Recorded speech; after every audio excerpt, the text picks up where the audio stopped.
Hello बच्चों, let's read the question. The question is, for missile formation, which of the following statements are correct? Missile formation is an exothermic process. Missile formation is an endothermic process. The entropy change is positive or the entropy change is negative. तो इसमें से दो statement correct है, right? तो उसमें A N D है और A N C, B N C और बी एन डी. सो यहाँ पे की कॉन्सेप्ट है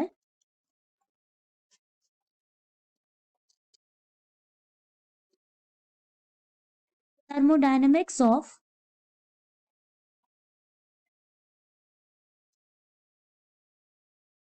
मिसलाइजेशन.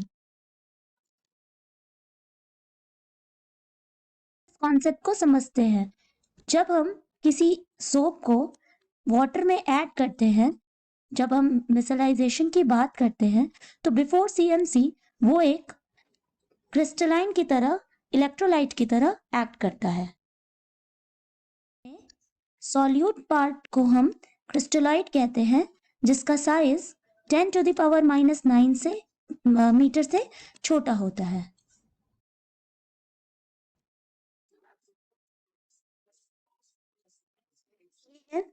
मिसलाइजेशन फॉर्मेशन, ठीक है.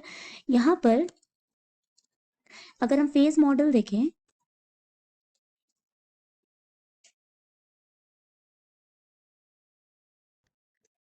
तो गिवन डायग्राम को अगर हम देखें तो यहां पर जो एस है वो ट्रू इलेक्ट्रोलाइट है, ट्रू इलेक्ट्रोलाइट को रिप्रेजेंट कर रहा है.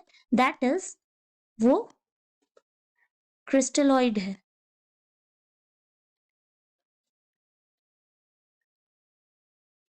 और एसएन जो है वो कोलाइट पार्टिकल है.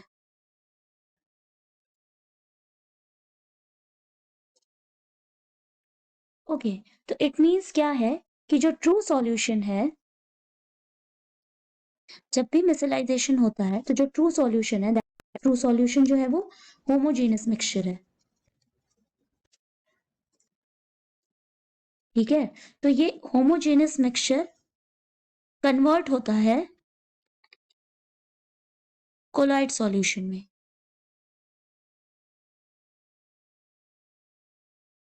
एंड ये बनाता है हेट्रोजीनस मिक्सचर.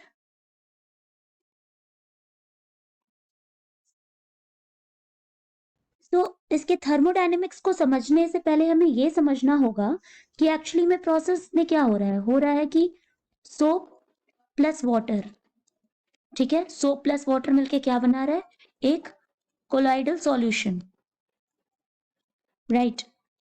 तो यहां पर एक्चुअली में ये क्या है, soap plus water, this is solid in liquid. Okay, अब यहां क्या हो रहा है, यहां पर सॉल्यूट जो है वो डिस्प्लेस कर रहा है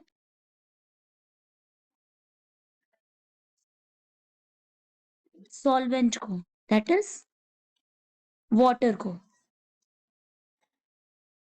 वाटर मॉलिक्यूल्स क्या हो रहा है, डिस्प्लेस हो रहे हैं. तो जब सॉल्वेंट डिस्प्लेस कर रहा है, डिस्प्लेस हो रहा है, तो यहां पर क्या होगा कि हाइड्रोजन बॉन्ड्स ब्रेक होंगे. तो हाइड्रोजन बॉन्ड्स ब्रेक होंगे, राइट. जब हाइड्रोजन बॉन्ड्स ब्रेक होंगे तो इसका मतलब हेंस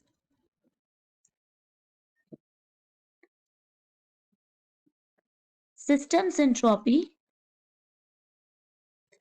जो सिस्टम की एंट्रोपी है, इट विल इंक्रीज. ओके, और इसी को कहते हैं हाइड्रोफोबिक इफेक्ट. तो नाउ अगर हम पूरा कंसीडर करें ओवरऑल, तो हमें क्या मिला, अगर हम सॉल्वेंट का एंट्रोपी चेंज, मतलब सॉल्वेंट में जो भी एंट्रोपी चेंज हो रहा है, प्लस सॉल्यूट में जो एंट्रोपी चेंज हो रहा है, राइट. दोनों का एंट्रोपी चेंज से जो फाइनल रिजल्ट आता है होल सिस्टम का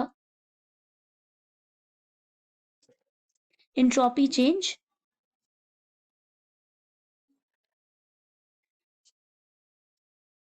the whole system entropy should increase.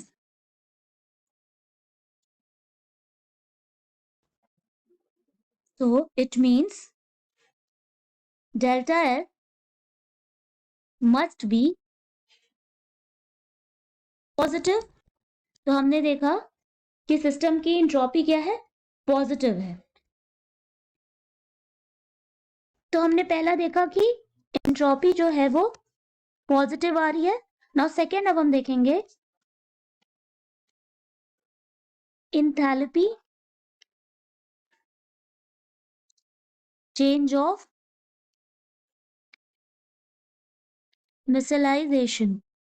ठीक है, तो हमें पता है कि delta G that is give free energy should be negative. ठीक है, तो micellisation is the spontaneous process. What? Miscellization is a spontaneous process. So it means delta G क्या होना चाहिए? It should be negative. तो delta G is equal to delta H minus T delta S. Delta H for many reactions, enthalpy change may be positive or negative. That is, it may be exothermic or endothermic. Right? But for those process जहां पर delta S is positive, ठीक है, जहां delta S positive है, entropy positive है, for those delta H must be positive. That is, delta H is endothermic.